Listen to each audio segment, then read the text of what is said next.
Hey guys, let's talk about a hypothetical gene development network dealing with thorny dragons and how those spikes develop on their skins with the help of Philip J. Fry.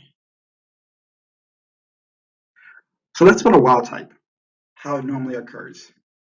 So S will help produce P, and P blocks I, and I blocks K, and K helps promote E.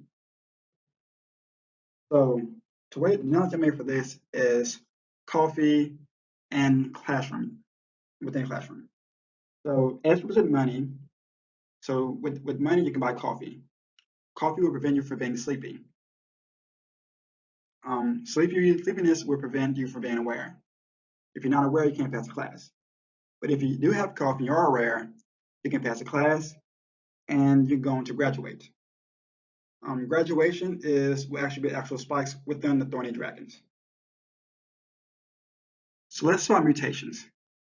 Which mutation will cause us to have spikes, or which will cause us not to have spikes within these skin cells?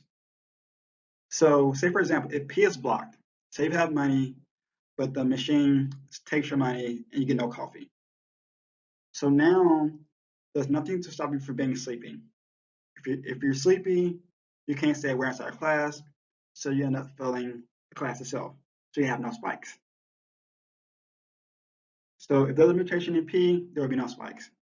If there's a mutation within I, which just makes you sleepy, you still have K, which will produce E, which will produce the spikes.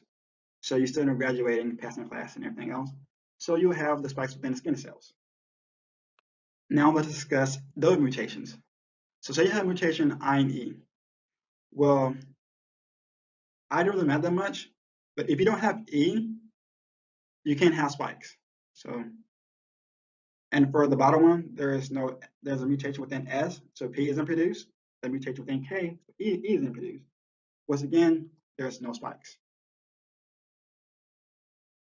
So while also within a thorny dragon has a genomic code for its thorny skin appearance that gives it its name, it doesn't mean it'll always be expressed.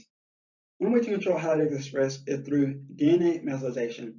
By adding multiple Y prime CG3 primes before transcription occurs, it attracts the enzyme HDAC, histone deacetylase.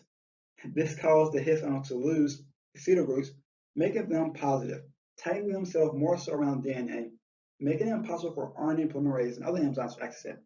If mRNA cannot be made, neither can the protein. This is called silencing. The opposite of HDAC is HET, which loosens the histone tails from the DNA. So you can think of HDAC as tightening a jar and HET as loosening it. So once it is loose, you can have access to it.